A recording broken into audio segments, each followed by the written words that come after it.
How would I describe Earth to someone who wasn't from this planet? I would say it is. It's that's one hell of a question. Have I mentioned yet tonight how much I hate these people?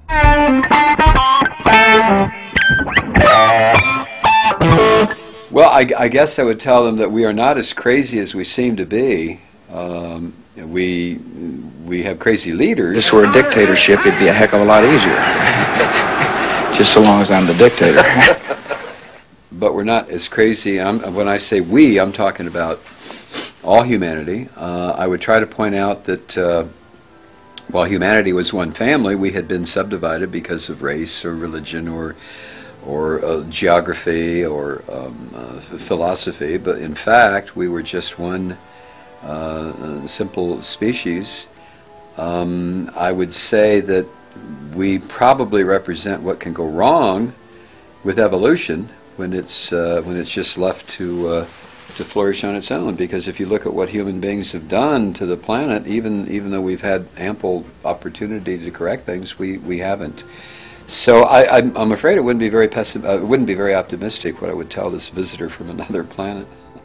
This is a country that, at its birth, claimed to be a country that believed that all people were created equal. At the very same time, it was demonstrating that it did not believe all people were created equal because of the genocide committed against the people who were already here, and the slavery perpetrated against the people who were brought here to build wealth for white people. So I would say that this country was born in hypocrisy. That the ideas in the founding documents are great ideas. It reads wonderfully, and maybe that's something to aspire to.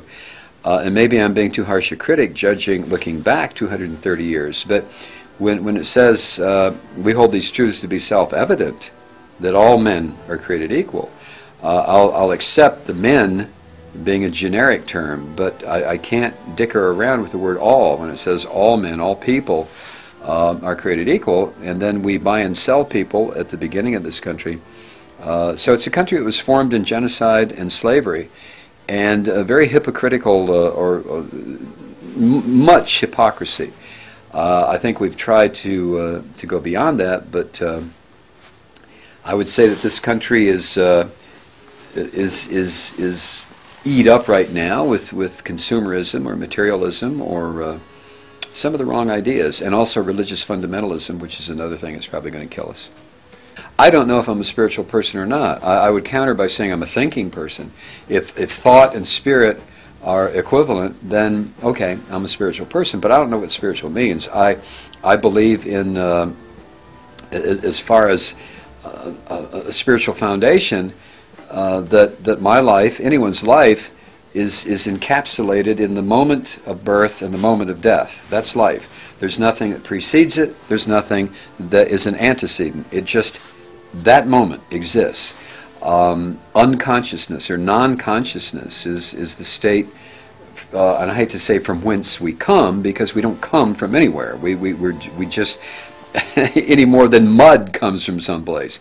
But in the accepted term, no, I'm not a spiritual person. I'm a thinking person, but I'm not spiritual, no. Unless those terms are interchangeable. I would say what I appreciate most about the human race is the fact that it ever occurred. That as a result of mutation, that this animal developed called a human being, and I happened to be somewhere encased in some germ that was part of that, and I've had this moment of consciousness. In other words, life is a tease. I'm allowed 70 or whatever I'm allowed in infinity, in the infinite flow of time. I'm allowed 70 years. That's nothing. So it's almost like a tease, like saying, look, this is consciousness, but I'm given very little of it. I've been goal-less. I've never been a goal-oriented individual. I've always, and I don't know how I came to this, because I was brought up with the Protestant work ethic like most people of my age, my race, my gender, my location. But I've never had what I could define as a clear set of goals, something I could aspire to. Now, once I've gotten myself into a situation like parenthood, then that will produce goals for me. If when I became a parent for the first time, or the second or the fifth or the sixth. My goal is to give that little person that partially came from me a chance, a start, so that he or she can do whatever he or she wants to do. This is how I look at my children and ultimately my grandchildren right now. But as far as the goal, I've never been goal-oriented, which may not necessarily be a good thing. It may not necessarily be a bad thing. I have friends who are very goal-oriented, but the only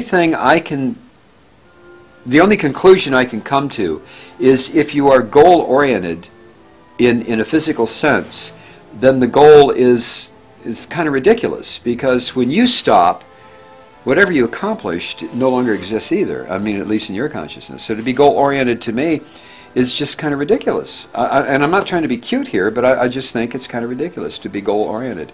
I believe in the old hippie idea of let it flow. You know, just let it flow. Let it flow out. Let it flow in. Try to breathe.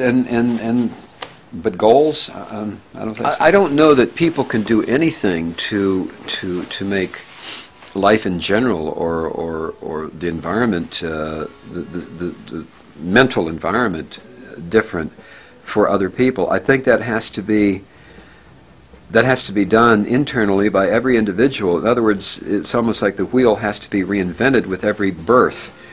Each person hopefully can gather as that person starts to read and understand what people have gone before have concluded as truth. You study, you learn, you do your scholarship, and you try to advance yourself mentally or emotionally or physically or even, I guess, spiritually, if such a realm exists. But I think that's the best. That's the best that a person can do, is to work on the inner landscape to whatever in whatever manner you think that the inner landscape needs work.